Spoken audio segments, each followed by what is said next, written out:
Europe 1. Culture Média sur Europe 1 avec Patrice Duhamel et Michel Cotta. Et à 9h30, Thomas Hill, c'est l'heure du journal des médias de Julien Pichenet. Et avant de dérouler les infos télé du jour, évoquons ces menaces de mort contre les animateurs Cyril Hanouna et Arthur. Menaces de mort à caractère antisémite qui se seraient multipliées selon les animateurs après le 7 octobre, jour où le conflit a été ravivé au Proche-Orient. L'homme qui en serait à l'origine, âgé de 29 ans et jusqu'ici inconnu des services de police, a été interpellé ce week-end à son domicile de Floirac, près de Bordeaux. On a appris hier que ce moniteur d'auto-école, qui a reconnu l'intégralité des faits, comparaîtra au mois de mars 2024 devant le tribunal correctionnel. En attendant, il a été placé sous contrôle judiciaire. Et puis des infos télé à l'appel ce matin. On commence avec Camille Lelouch qui retrouve The Voice. Camille Lelouch, demi-finaliste de The Voice en 2015, sera donc la coach de la seconde chance, plus exactement de The Voice Comeback, cette nouvelle compétition attendue sur le digital, sur MyTF1, qui va offrir une deuxième chance à 8 talents qui vont s'affronter avec un enjeu de taille, puisque le vainqueur réintégrera The Voice. Il ou elle aura une invitation pour les demi-finales, une wildcard, comme on dit en tennis. Camille Lelouch sera présente en backstage dès les auditions à l'aveugle. Elle coachera ensuite les candidats et c'est donc elle qui décidera qui sera repêché. Puisqu'on évoque les audiences, revenons aussi sur La France, un incroyable talent qui a encore permis à M6 de booster ses audiences, et vous le disiez tout à l'heure. Oui, le mardi soir, M6 est désormais la chaîne qui résiste le mieux à la fiction de France 3. France 3 qui a pris l'habitude, depuis la rentrée, de remporter le match des audiences tous les mardis soirs, ou presque. Depuis le début de la 18e saison de La France, un incroyable talent, on est sur une moyenne de 3 millions 100. Alors pourquoi ça marche aussi bien? L'animatrice Karine Le Marchand a sa théorie. C'est une émission familiale. Vous savez, les gens, ils regardent de moins en moins la télévision, sauf quand on est fédérateur. Et je crois que s'il y a un point commun entre L'amour est dans le pré et La France, un incroyable talent, c'est qu'elle rassemble. Elle rassemble les familles autour d'un poste et elle crée du lien aussi. Plutôt que d'avoir chacun son smartphone de son côté, il existe encore des émissions, le sport aussi en fait partie, mais voilà, il existe des émissions très fédératrices et je pense que c'est encore le rôle de la télévision française. Vous tiquez un petit peu sur le de moins en moins, Patrice Duhamel.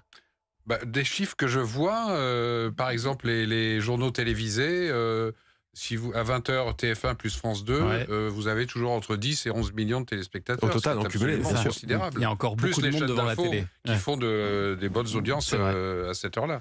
Et puis Camille Combal gagnera-t-il lui aussi la bataille des audiences avec son nouveau rendez-vous Camille et Images? En attendant la première demain soir, il a dévoilé l'intégralité de sa compo. Ils sont plus nombreux que dans une équipe de foot. Ils sont en effet 18, en alternance bien sûr, chaque jeudi soir en deuxième partie de soirée, à commenter avec l'animateur les images qui ont marqué la semaine. Il y a ceux qu'on présente plus, Chantal Latsou, Michel Bernier, Elena Noguera, Arnaud de Samer, Adil Rami, Dominique Farrugia aussi. Il y a ceux qu'on connaît bien ici à Culture Média, Philippe Indeler ou Pierre-Antoine Damcourt. Il y aura aussi Monsieur Poulpe, Nash, Elena, Paul Alcarat ou encore Anne Boissard. Bref, tous les âges, tous les styles et tous les univers. Thomas, si vous voulez un jour accueillir toute la bande dans l'émission, je pense qu'il faudra agrandir ce studio et ramener d'autres chaises. Effectivement. Julien Doré en flic, c'est pour bientôt. Panda, c'est le nom de cette série policière que TF1 diffusera en première partie de soirée à partir du jeudi 30 novembre. Panda, c'est l'histoire d'un ancien flic qu'incarne le chanteur qui va reprendre du service après avoir pourtant tenté de changer de vie en reprenant une paillote en Camargue. C'est la première fois que Julien Doré va jouer la comédie. D'après lui, c'est une série légère, décalée et drôle. Eh bien, on verra ça dans 3 semaines. Et puis la chaîne du Père Noël sera bientôt de retour. Le 25 novembre, le Père Noël revient avec sa chaîne éphémère. Elle durera jusqu'au 7 janvier. Ce sera tous les jours de 6h du matin à 22h et jusqu'à minuit les 24 et 31 décembre. Rendez-vous sur la TV d'Orange, canal 108. C'est aussi sur les smartphones, tablettes et ordinateurs.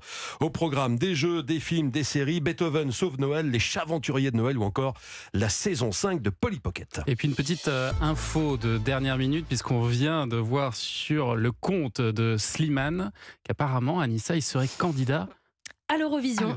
Ouais, exactement, après avoir refusé plusieurs fois, comme Kenji. De nombreux chanteurs français ont refusé de représenter la France à l'Eurovision. Il vient de tweeter à l'instant: pour mes parents, pour ma fille, pour la France, pour toi, Eurovision 2024. Ça, c'est quand même la classe. Slimane, candidat à l'Eurovision. Ah oui. Allez. C'est formidable. On va voir ce que ça donne. Peut-être qu'on a enfin une chance de gagner l'Eurovision. C'est formidable. Un artiste aussi confirmé, parce qu'en général, ce sont des artistes en début de carrière. Et là, on verra ce que ça donne, effectivement.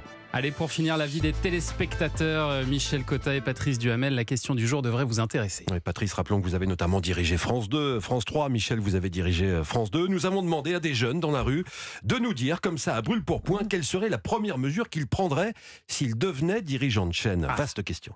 La première décision, je pense, c'est de miser un maximum sur le streaming et le choix, parce qu'aujourd'hui, je pense que les Français veulent choisir ce qu'ils regardent. Je ferai 5 minutes d'alerte sur l'écologie avant chaque programme. De mettre un peu plus d'émissions de culture, de rajouter de la culture un peu partout. Je rallonge le 20h et je rajoute 5 minutes sur une région en particulier tous les jours pour en apprendre plus sur la France. D'engager plus de femmes, de faire plus de diversité et de parler de sujets plus inclusifs et pas forcément de tout le temps faire ce que le public d'une certaine tranche d'âge veut. Il manquait pas d'idées, ces jeunes. Qu'est-ce que vous en pensez de toutes ces idées? C'est pas mal, non?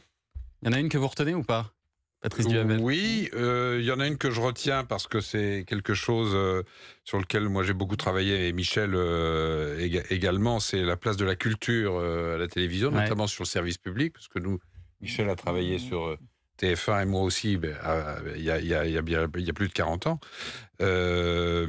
avec la difficulté, parce qu'il y a une forme de schizophrénie ou d'hypocrisie sur la culture. On dit il faut de la culture, et puis il y a malheureusement, sauf quand c'est Bernard Pivot, qu'on n'a jamais vraiment remplacé, qui est à l'antenne, les téléspectateurs ne sont pas beaucoup au rendez-vous. Donc la culture, l'histoire, il faut le traiter aussi à travers la fiction.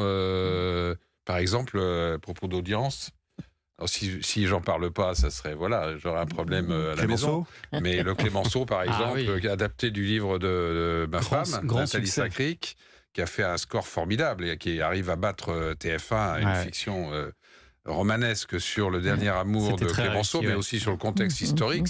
C'est quelque chose qui fait plaisir. Moi, j'ai un des meilleurs souvenirs de la télévision que j'ai, quand avec Patrick de Carolis, on a remis du théâtre, mais ce qu'avait fait aussi Michel en prime time, en direct. Ça avait très bien fonctionné. Je me souviens, ça avait très bien marché. Je me souviens, j'avais reçu une lettre d'un téléspectateur qui expliquait que pour regarder cette pièce, il s'était mis avec sa femme, ils avaient mis leurs habits du dimanche. Regarder la pièce au théâtre chez eux. Je trouve qu'il y a beaucoup d'hypocrisie, effectivement, dans la culture. Même Bernard Pivot, Dieu sait qu'on l'a aimé comme ami et comme animateur. Enfin, quand on regardait les chiffres d'audience, on se disait, c'est Pivot, c'est un effort qu'il faut faire pour la chaîne. Mais c'est vrai que c'est très ingrat et que passer par la fiction est en effet la façon la plus facile de faire partager de la culture. Allez, dans un instant, notre question média, mais avant ça,